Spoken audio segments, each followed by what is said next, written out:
Hello YouTube, welcome all and welcome to, I think it's the end? Yeah, E3? Well, yeah, the remaining people that was bothered to I do think things. the only things left now are like showcases. No. It's stuff that's more to do with Summer Game Fest than actual E3. Yeah. Well. It was a thing.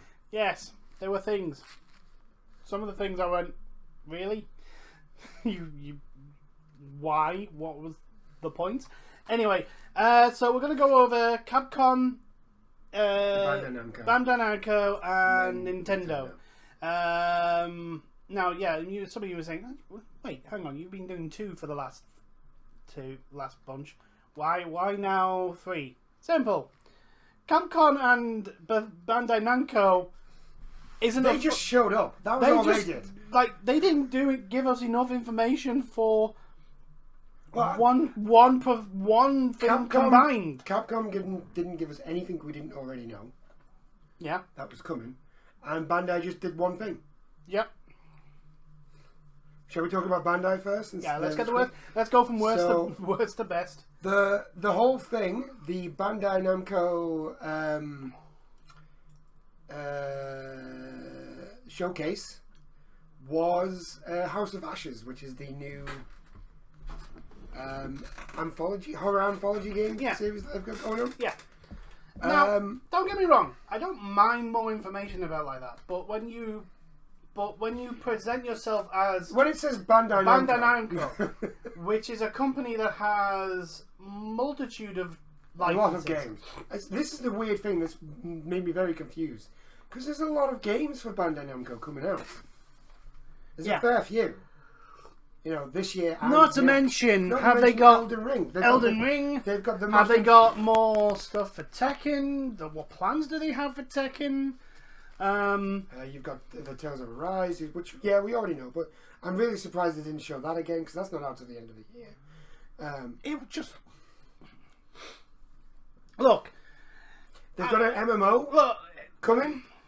Called Blue Protocol, and you're not showing that. Nothing's been. It was just like, but you haven't got anything to show. Why call it the Bandai Namco? Why even be there? And then just show one game. Just call it the presentation for the game. But yeah, that was Bandai. That was Bandai. There was literally nothing else. Capcom. Almost not much more. Well, they announced that Resident Evil Village is going to get some DLC. Yeah, which was a given, really, considering how successful it was. They showed Monster Hunter Stories 2 and Rise, and it looks like it's actually got a decent, deep story. Yes. But again, it wasn't really. It was a little bit more in depth, but it wasn't like too much more that hadn't already been shown. It felt like it was more to show off the fact that there's going to be a crossover between. Yeah, there's a crossover between Monster Hunter Rise and Story 2. You get extra skins and all that sort of stuff. So it's an extra incentive for people to buy Monster Hunter Story 2. But that daring collab that Capcom are doing with themselves is I mean it's so brave of them to collab with themselves. Yeah. So daring. So brave. Must applaud that. And then Ace Attorney, which again, it's not. I don't think it's not a new game. It's just it's officially being released in the West. Yeah, it's a game that hasn't had a Western release, and now it's getting one. It's been like one that's been translated over into the 2DSs tons of times. Yeah, it's got a whole bunch of fan translations. Yeah, and they went into a little detail on like the unique game mechanics with that one. Like for example, it's Victorian England and London, because let's all be honest, in Victorian England, London was the centre of the world. Don't listen to whatever anyone from Paris tells you. They're wrong.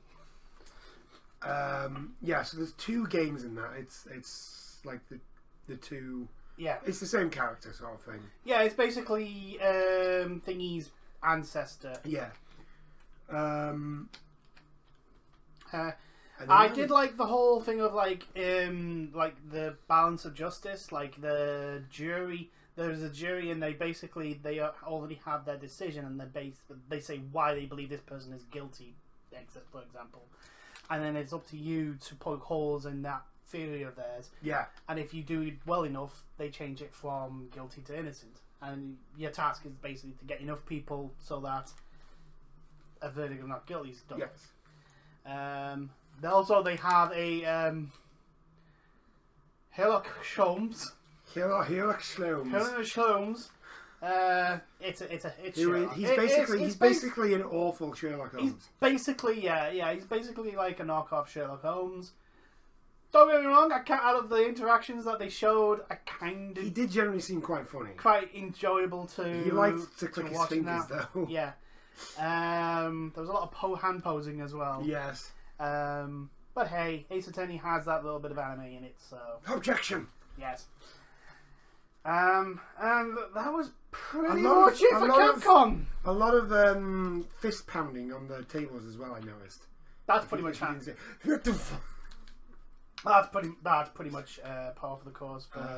But that was it for Capcom. Yeah, that was literally it for Capcom. They then decided to end on the Capcom World Cup, so the esports stuff, and it just kind of felt weird. Like this is the thing. Even though like I knew they weren't going to give us anything new, like I knew we weren't going to get like some weird remaster just come out of nowhere or a new game. In like the Devil May Cry. Like, I knew that. And they said that they didn't know that. I still felt sort of deflated at the end of Capcom. Despite the fact that, like, if Capcom announced a remaster of Dino Crisis, or a remaster of Outbreak 1 and 2, or if they announced a remaster of Rival Schools, right? So one of those three. If they just announced one of those three, right? That's an easy win. That is literally them just deciding to print money. Yeah. Let's be honest. Right, the entire fighting community would literally scream and just scream, "Shut up and take my money!" if Rival Schools is announced, and the Resident Evil community would literally go, "Fucking yes, please give me that game." An actual multiplayer Resident Evil game that I actually want to play.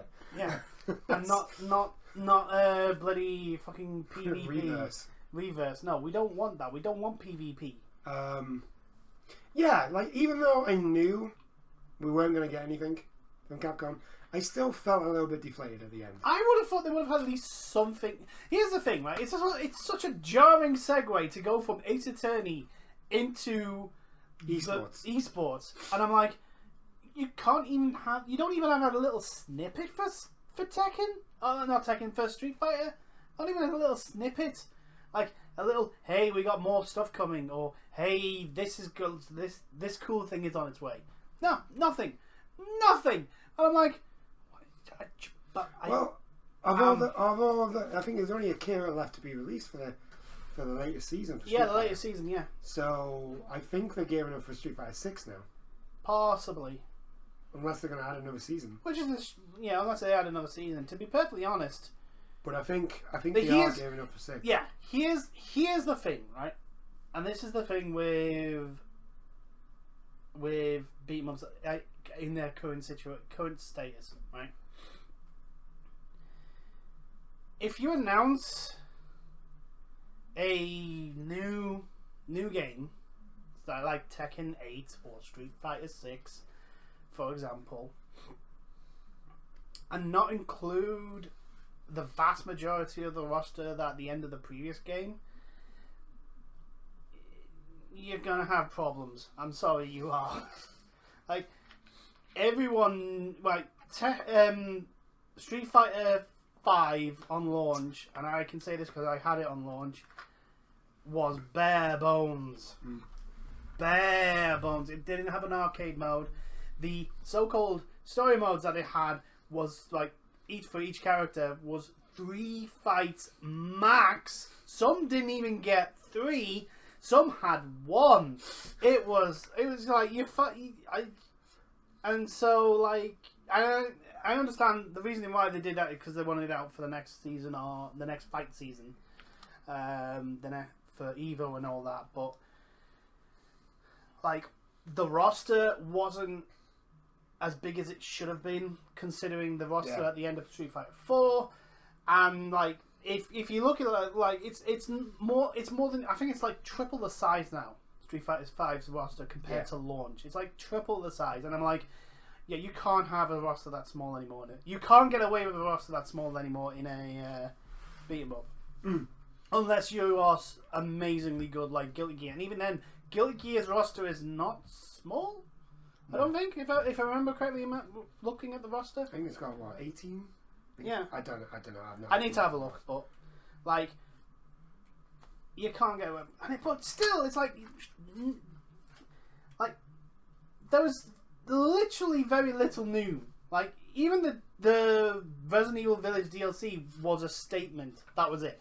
No footage, no release, no dates, no nothing. Just, we have started developing on DLC. Okay. And that's it? Yes. Yeah, that's it. Dear God. I just don't know what it. I just don't. I just can't. I'm literally like, what was the point? I know, there really wasn't. You could have just had one of your own little things Bandai and not and made it a big E3 thing. And I understand. I think we'll go on to Nintendo, and when we get to the end, we'll go on about like the fact that our impressions of this E3 as a whole. But anyway, so thankfully Nintendo did have a lot of stuff. A lot of it wasn't new news though. Yeah. But there was a lot of stuff. First was a very pleasant surprise. Smash's next character is going to be Kazuya Mishima. I was very happy with this. Yes. I was very, because it generally actually looks like he's got his combos. Yes, and everything. So I'm like, ooh, I might. I don't know how the hell they're implementing him into Smash, but he has a lot of his. He's got his 10-string combo. He's got 10-string combo. His gut punch. His dragon uppercut. His kicks. His roundhouses. His grapples. They've got pretty much, if you think of it, a signature move for Kazuya, it's in the game. So I'm wondering how the freaking hell they play that one. But yeah, that was a nice surprise. So, that's great. Because you can have Kazuya versus Ryu in something else other than that god awful Street Fighter X Tekken. Yeah. Following that was a announcement that Life is Strange and True Colors is coming to the Switch. Yeah. I mean, now it's not going to look as good as it did. No. On the trailer. But I imagine it would look just as good as the remaster. Yeah, the remaster will look fine. Yeah. So yeah, Life is Strange. I mean, more games going on to more systems is always a good thing. I don't think we have anything. There wasn't anything extra for us to add. There wasn't anything extra shown. So there wasn't. We've already discussed in previous videos our impressions of True Colors. Yeah. We are interested, but that's primarily because it's a potential. I think we are going to be. We're going to be playing it. Probably. Yeah. It's a murder mystery, which means like we're going. Go on. Tell me, are you the murderer? Yeah. Anyway, after that was Worms Rumble, which is like the Worms Battle Royale-ish type of game. I mean, you know, I prefer my 4v4 Worms strategy blasty thing, but you know, whatever floats your boat. And that's coming on to Switch now. I always thought it was on the Switch. No. I think it was on PlayStation, Xbox, and PC. I see. After that was Astria Ascending. That looks really cool. It does. It looks really, really cool. I like the art style. The art style is really, really nice. like the fact that it looks like a turn-based RPG. Yeah. Yes. Well. Yeah. It kind of looks like, it put me in the mind of, if you've ever played Odin Sphere. Yes. It put me in the mind of that. I'm not sure if it's the same people who made it, but it looks really cool. Yeah, that's something to probably keep an eye on for all you RPG fans. Following that was 2 Point Campus. Yeah, that's coming to Switch as That's well. coming to Switch. Now, granted, the art style is not going to tax it too much, but That's fine. it's gonna be fine. That's okay. Oh, I think I need a new chair because it's squeaky. Oh, squeaky. It is very squeaky. I do apologise, but I can't. I'm not a person that can actually sit still for very long, so you're just gonna have to put up with it. Anyway, 2 Point Campus. You know what? Yeah, I don't mind. Portable 2.2 portable campus management sim. What? Why would that be a bad thing? Be alright. Following that, we're going to get Super Monkey Ball. Yeah, an anniversary edition. Yeah, Banana Mania. Yeah, it's a niche game, I think. Yeah, but it's one of those where it's a niche game, but there's a big enough fan base for it to be a big thing. I know people who like Super Monkey Ball. Yeah, it's a fun game. It is a fun game. And it's do you know what? It's what, 30th anniversary? 20th anniversary. And yeah, if a game deserves an anniversary special thingy, then Super Monkey Ball is one of those. Well, I would argue any franchise that's still going after 20 years deserves a 20th anniversary. Yeah, but it's been a while since the last Super Monkey Ball. Yeah, no, but like the last Super Monkey Ball is like everything you want from a Monkey Ball. Like, how do you get better than that? That is very true. That is very true. Following that, on the day was released Super Mario Party Superstars. Ah, yes, it's like, which is like a best of collection. Yeah, it's got more boards and more activities to do. Yeah, I think it's basically like a best of the previous Mario Party. So it's got some classic maps and classic games that people really liked. Granted, Mario Party is the test of all friendships. And I deny anyone who... And they're going to have, you can have stickers that you can put up, apparently, during play, when people... So you can, show, yay, someone's doing well, which is always a lie. No one is happy about someone else getting a star. No one is. From that, we've got... This was, I think, the first big Nintendo, ooh... is this Metroid? Yes. Metroid Dread. Metroid Dread. 2D. Proper old school Metroidvania 2D. Well, 2.5 because it's 3D graphics, but you play on a 2D plane. Yeah.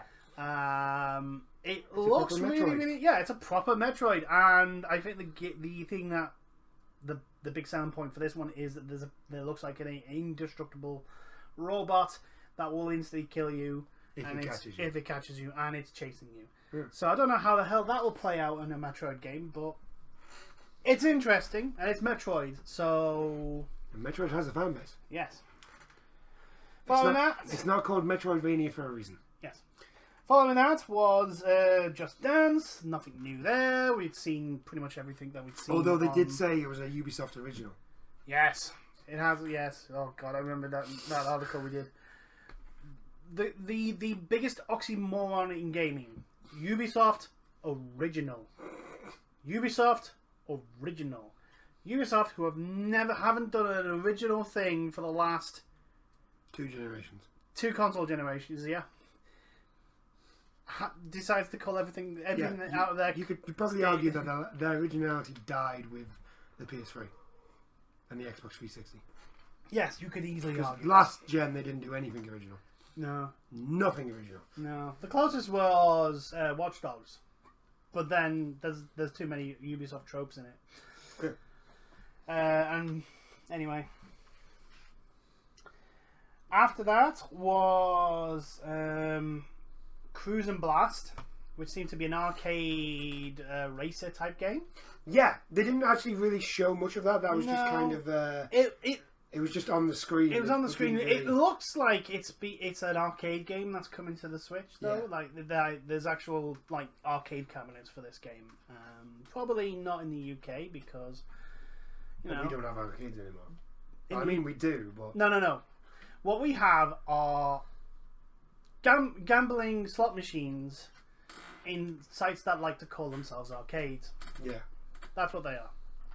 I was very, very, very sad when the arcades where we used to live when we were growing up, and all the games were took out and slot machines were put in place. Oh yeah, and it became an adult gaming section. Yeah. Which makes it sound a lot worse than it actually is. Well, technically, it's like it's gambling, but anyway. Yeah, I know, but when you put adult in front of anything. Anyway, after that was some surprising news. Dragon Ball Z Kakarot is coming. Is it? I don't think it's already out on the Switch, so that's coming to the Switch as well as the DLC, which is a new power. Rises or something. Yeah, new power rises or awakens or something like that. It's DBZ Kakarot. What more do you want? Apparently, the latest DLC for it is actually pretty good. Like it boosts the game a lot. So. Yeah. If you're a Dragon Ball Z fan, portable Kakarot for you. Yeah. Yeah. Following that was Mario Golf, which there wasn't too much new with that, but they did show the battle mode. Yeah. Which I was literally like, you know what? The speed mode, the rush mode looks really fun. This does not. No. This does not. They did actually show a little bit of the story mode. Yeah, a little bit of story. I may enjoy the story mode. Yeah. Like, this is the thing. Like, but yeah, nothing too much new there. Nah. And then Monster Hunter Stories 2, which again... We'd already seen from Capcom. It was pretty much the same thing from Capcom. And in the other trailers that had been over the I am going to say this. I'm probably never going to get used to them calling them Monsties. No. It's just weird. So there wasn't anything new that hasn't already been shown. No. With that. Following that though was Wario. We're getting Wario everywhere. Which, they are weird games. They're very weird games. They're weird games. All these little short mini games, and now there's going to be cooperative type games, which I mean, I'm not gonna say don't get it. People like them, and WarioWare did really well. Yeah, WarioWare is a very popular game series, so I'm surprised it took them this long to come for one for the Switch. Like, I'm literally surprised it took them this long. However, you were very, very happy to see the next one. Shimigami Tensei. Yeah, we actually saw gameplay. 5. We actually saw gameplay this time, and it looks really fucking cool. Now, granted, if you like Persona, if you play Persona, you will probably recognize the the battle mechanics. And yeah, you will recognize everything. It's just a lot. The Shimigami Tensei games generally have a much darker and much deeper battle system than Persona. Yeah. Persona do. Persona is almost a light version of. Yeah, it's the nice version. Yeah. And Shimigami Tensei. Shimigami Tensei. Apart from Persona 3, which Shimigami, yeah, but basically Shimigami Tensei literally goes, "You want me to go easy on you, fool?" It's always about death or something. The Tensei series. After that, we came with the kind of RPG stuff with Dragon Ramper. Which is going to get an anniversary edition. It's going to have 1, 2, and 3. Yeah, and the board game mini game that's from one of them is actually going to become 3. Yeah, yeah, which is going to be a standalone. Yeah, and I like the Dragon Ramper series. They're very well done. Yeah. They are basically Phoenix Wright and Ace Attorney, but the anime in there has been turned up to 11, and it's as violent as fuck. Yeah. Also, pink blood. Yes. Everybody has pink blood. Yes.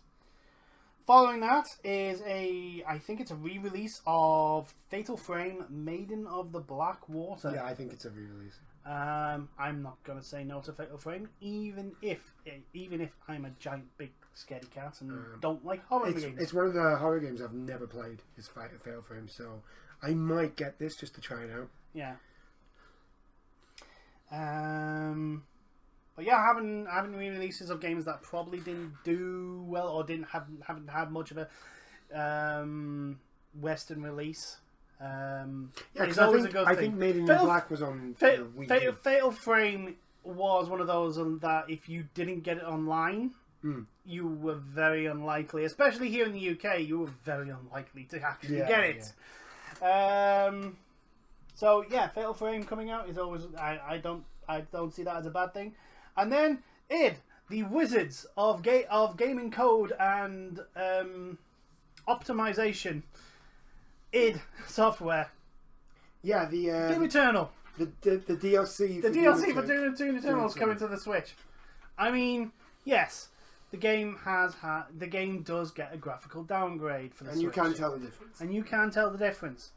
But that doesn't matter, because it still runs at silky smooth frames. It does. It's ridiculous. It's witchcraft. I'm sorry, it is literal magic. How id has made the whatever game engine. The thing is, I would agree with that, but I've played Demon Souls, and nothing surprises me now. Nothing will ever surprise me. The thing is, id have made whatever they've got for the game engine for the Doom series that the latest Doom games. They make that frigging game engine purr. Oh yeah. They know how to get absolutely everything out of that and still have it run smooth. It is like Doom 2016.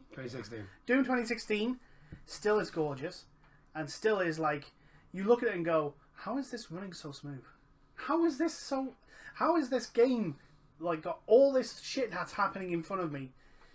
And there's like no drops in frames, no slowdown, and you know they're just wizards.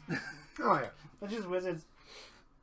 I mean, granted, they're not gods. That's Blue Point. Blue Point are literal deities now. They're deities. I'm sorry, it's just. But anyway, yeah, Doom Eternal. I mean, hell, Portable Doom. What is there not to like? No, who doesn't like killing demons on the bus?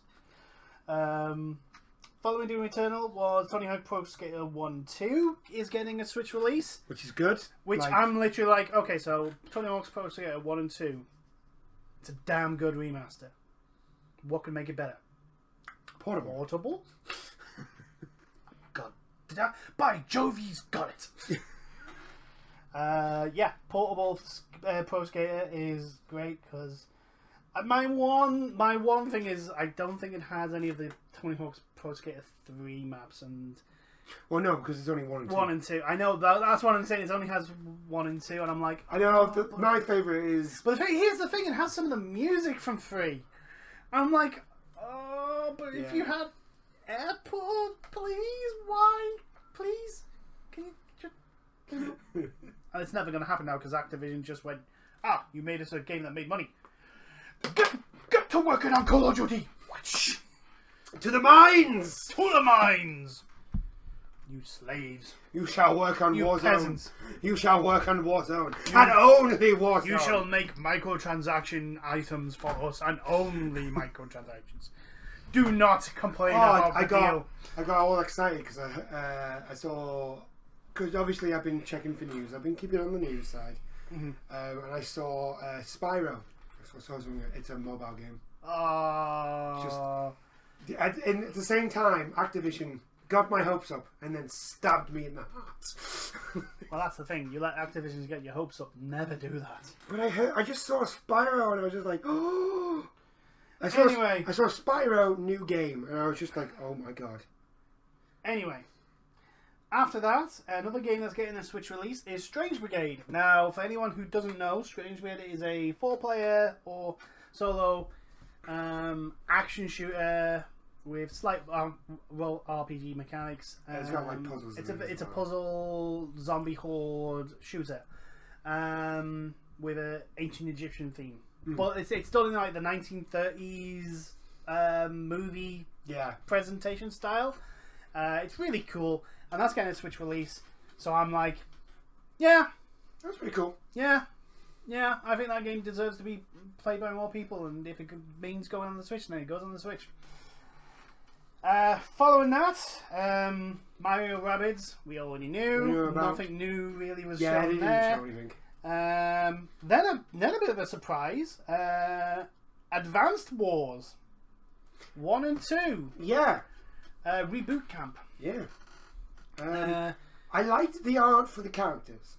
Yeah. I didn't like the art. They've gone from, because Advanced Wars was on the Game Boy DS. It was a DS game. The Advanced Wars 1 and 2. The Nintendo DS. Yeah, the Nintendo DS. They were on the Nintendo DS, and the art style was a very pixelated art style, and it worked. It did exactly what it did. And what they've decided to do is go for 3D. Yeah, everything graphics. Everything looks like it's like made out of clay, stop motion clay, except not stop motion. Except not stop motion. And it just, I think, if they'd gone with the art style that the characters are as the units, because here's the thing: the characters are like 2D cartoon anime style. Yeah. And they're perfect. They're fine. They look really good. They look really good. But the actual units are like in like 3D graphic, and I'm like, no, it should have been. You should have actually had it in the art style that you got your characters. That's what you should have done. That's the play you should have gone for, because then it would have been looked, because it's a strategy game, and graphics are a lesser issue in strategy games. No one gives a. As long as you can tell your units from anything else, units. you're fine. I mean, hell, Total War always ends up in a massive clusterfuck in the middle of the map. That's what it does. Don't lie to me, players. Don't lie to me. You know exactly what happens. You got your brilliant strategy. They march up. Your horsemen do their flanking maneuvers and all that. And then your two lots of infantry hit each other, and it's just a massive mess in the middle. Yeah. And it's basically like, okay, so who can get the flank now? Ooh,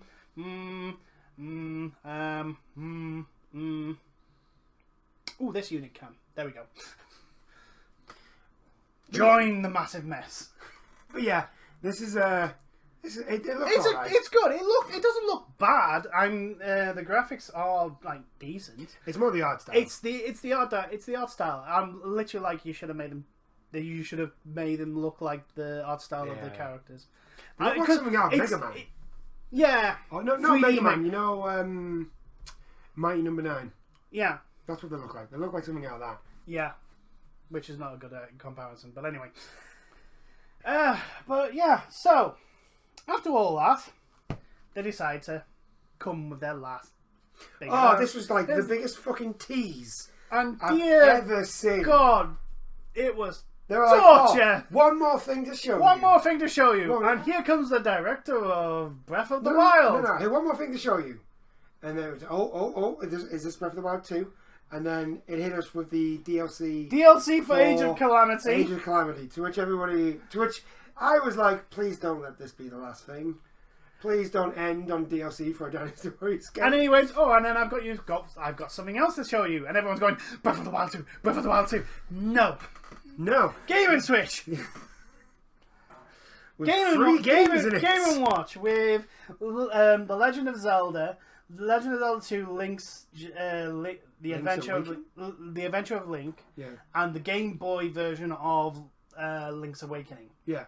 And then everyone, and also there was a Game & Watch game in it where as well. Zelda was like where it's Link instead of Mr. Game & Watch. Yeah. So right now, everyone, the entire Zelda fan base are going, please don't. First thing is like, it's the director of the Zelda series. So like you're just looking at him and just be like, look, we know what you have. Just please get to it. Don't do this to us. Don't do this to us.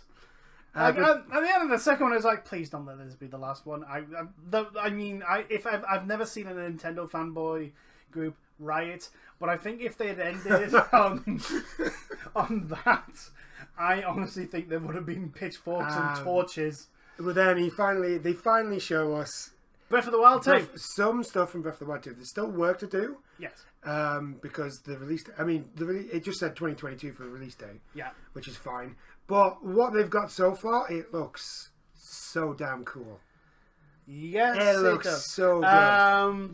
There is now sky areas that you can go Yeah, to. there's like Sky Islands. There are new magic abilities like reverse time instead of just freezing it, which is pretty cool because they showed it by having a giant spike ball roll back into the enemy that pushed it down a hill. He was able to like go through the floor. Yeah, there was another ability where he like shot up into the Also, sky. he's not wearing. Link doesn't have his hat on. Yes. And he's got his hair down. He hasn't got like a. He's got long flowing hair. I know. I was like, what's going on? What is happening right now? What's happening? What is happening? But yeah. Also, and also, Ganondorf is pissed. Well, it might be Ganondorf. No idea.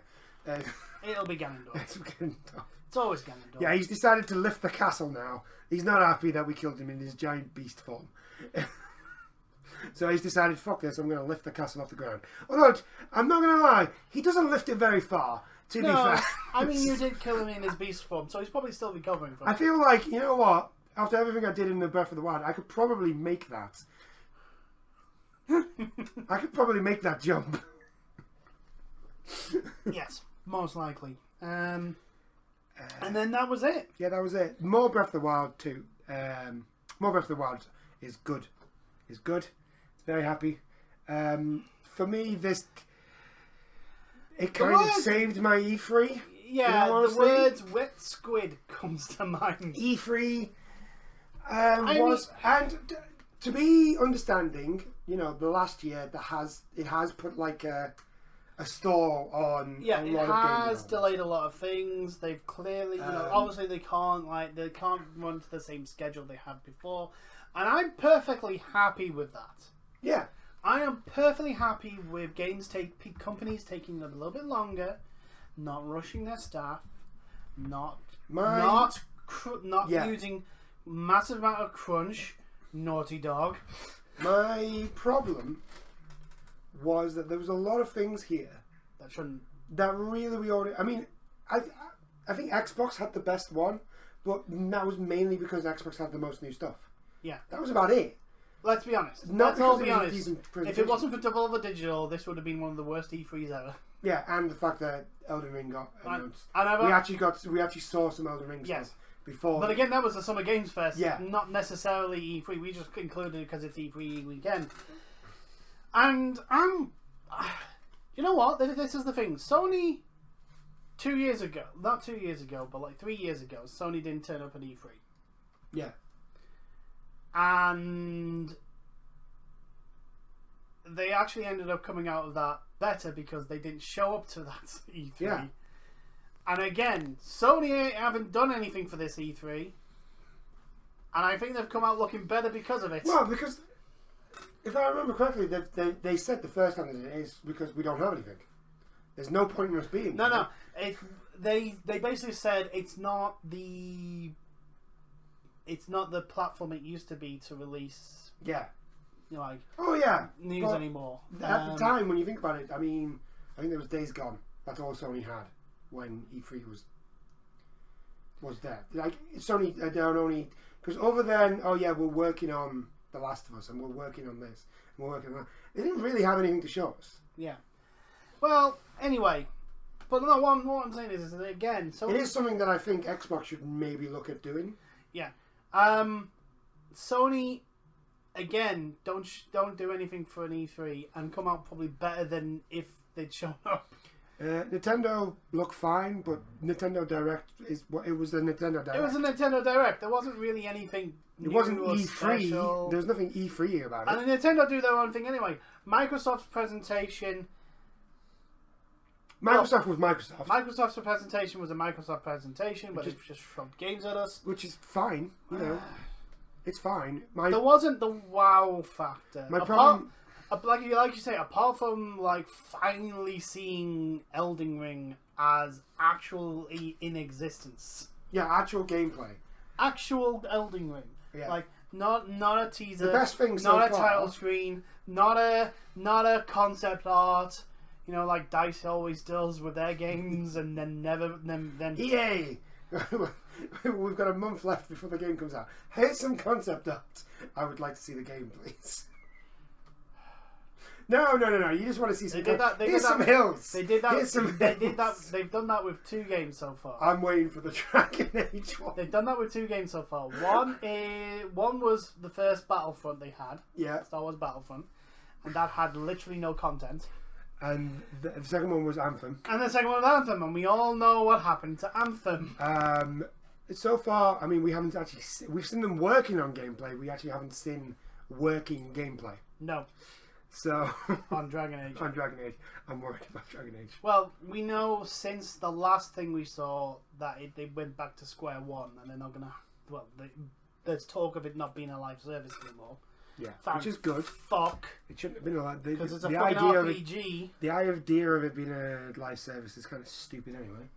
But fine. But yeah, we've literally just got EA to wait for, and that's not till next month now. That's the next press thing that I know that's coming. Yeah, that's a major that we know that may have something. Now, if I'm honest, I'm expecting just sports games. However, yeah. I'm not really expecting much else. Before then, there could be some really good juicy news regarding EA because last week they had a lot of data stolen from them. Yeah, they got them. They got the source code for the Frostbite engine, as well as the source code for FIFA, and a few of their other games. And I'm like, yeah, I hope this is the last that we've heard of them. But anyway, back to E3. This has been, it's been a disappointing one. It's not really had anything. I feel like, and yeah, I know, like you said, because of the year we've had, the more than a year, the 18 months now. No, this is my point. I think given the year that we had last year, E3 wasn't on last year. I think they would have done them better if they didn't have one. It did not have one this year. Yeah, I think the thing is though is that they had so many stuff that they, like for example, Namco Bandai Namco, where what was the point? Yeah, it shouldn't have been called a Bandai Namco. What was the point of that one that they had? Because it was like 45 minutes, not even that, of one game. It was 20 minutes. 20 minutes of them talking about one. And game. It's like, and this was the thing. This is the sort of stuff that was done throughout the summer last year for the Summer Game Fest. Yeah. And it was the criticism that we had. Yeah, it was the criticism we had. Like, there was a lot of stuff like you could have like. Capcom, they didn't need to do anything. Why? Everything that Capcom showed, they already knew. They could have literally shown the Ace Attorney stuff in Nintendo Direct. Yeah. And everything else being shown as a tweet. Literally, because everything else was either already been shown somewhere else or just, we're doing this. We're doing this. And it's, there was a lot of stuff in this year's E3. To be fair, as much as I say Xbox was the best, there wasn't a lot in there. Yeah. It was decent. It was a decent showcase. And again, they showed 40... There was like a good span of time on Forza.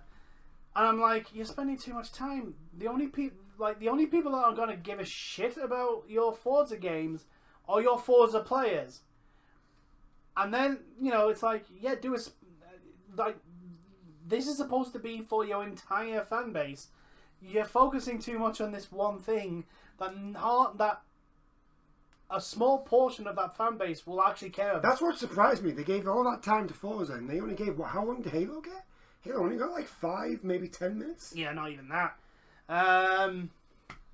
Yeah, there was a lot of decisions this year that I was like, why have you done this? Yeah, there was a lot of things. They could have compressed a lot of the stuff. Like if they'd actually just decided to compress it into stuff and like put it into sessions where there was a decent amount of information given out and a decent amount of games shown. And you could probably have done it in like 2 days. Yeah, you think about it, again, Xbox, they didn't really show a lot of games with gameplay. They just showed title screens. Yeah, title screens and trailers. That's it. Yeah, very little gameplay. There wasn't really much to be like. There wasn't much meat to sink your teeth into. Yeah, there was a large buffet, but like there were all the tiny. There were only. It was like you went to a Gordon Ramsay restaurant. Yeah, there was on this buffet was giant plates and tiny little snacks. Yeah. I think. I'm glad it's back. Don't get me wrong. I'm glad it's back. Yeah. But I do feel. There's a lot even though, like I said before, with Capcom, like even though I knew I wasn't gonna get much. I do feel deflated. This E3 has fallen flat. I don't feel hyped for anything. Yeah, it's fallen flat, and for E3, especially considering the fact that like it isn't anymore the place for game reveals or announcements anymore. It needed something to bring a lot of people to be excited for, and it's kind of fallen flat on its face, and maybe next year will be better. I was worried last year when they'd cancelled and said, well, if the game companies realise they don't need E3, what is E3 going to do? Because without games, there's nothing for people to come to. But anyway, I think I'm going to leave it on this. Thank God for fucking Devolver Digital, because my God, it needed... Thank God for Devolver Digital, and thank God for Miyazaki. Yes. Elden Ring. My God, that game looks good. I know it's not E3, but my God! It's the E3 week, so it counts. But anyway, thank you everyone for watching these videos. If there is was there a game that you got? I mean, I know there was the PC. There was a Future Game Show. The Future Game Show and the PC that we haven't talked about and haven't watched. But I think there's a lot of people better suited to talk about those games than we are. For one, I'm not a PC player. Exactly. So I can't really put my foot down there. Although the Future Game Show I did see a couple of things from the Future Game Show. There was this game that's done by the developers of War Thunder called Enlisted. Yeah, Enlisted. I've been getting trailers for that on YouTube and every video. It looks very, very cool. Yeah. Like they went into detail of how the game plays in that. It's like very, very historical and realistic. Like so the Germans will only get like these certain guns and this like uniform. Yeah. And the tanks all have like, if you're the driver, you've only got that one slot. If you're the gunner, you've just got the sight. The sight. The commander can probably go pop his head out of the cupola. Yeah, it's that sort of stuff. But we'll run the risk of getting It looks shot. really, really cool. It sounds very much like Red Orchestra, because Red Orchestra is very realistic in its presentation. Because by the looks of things, they're trying to go for like much more historic, much more realistic Battlefield. Yeah. Well, to be honest, right, War Thunder, that's the biggest selling point with War Thunder is that, like, yeah, you can play the arcade mode. But its biggest selling point is its simulation. And the fact that, like, that's where the biggest difference is to, like, its rivals. For one, Thunder would be World of Warships and World of Tanks and apparently World of Warplanes. Fight me. Yeah. War Thunder has that big thing beat on. But anyway. But yeah, that's Gaijin. That is their whole selling point. It's like, yeah, we're like this, but we are super on the realism side. So we want you to play the realism stuff. There's another one which is pretty much the same. It's like a World War II game, and it's called Hell Let Loose.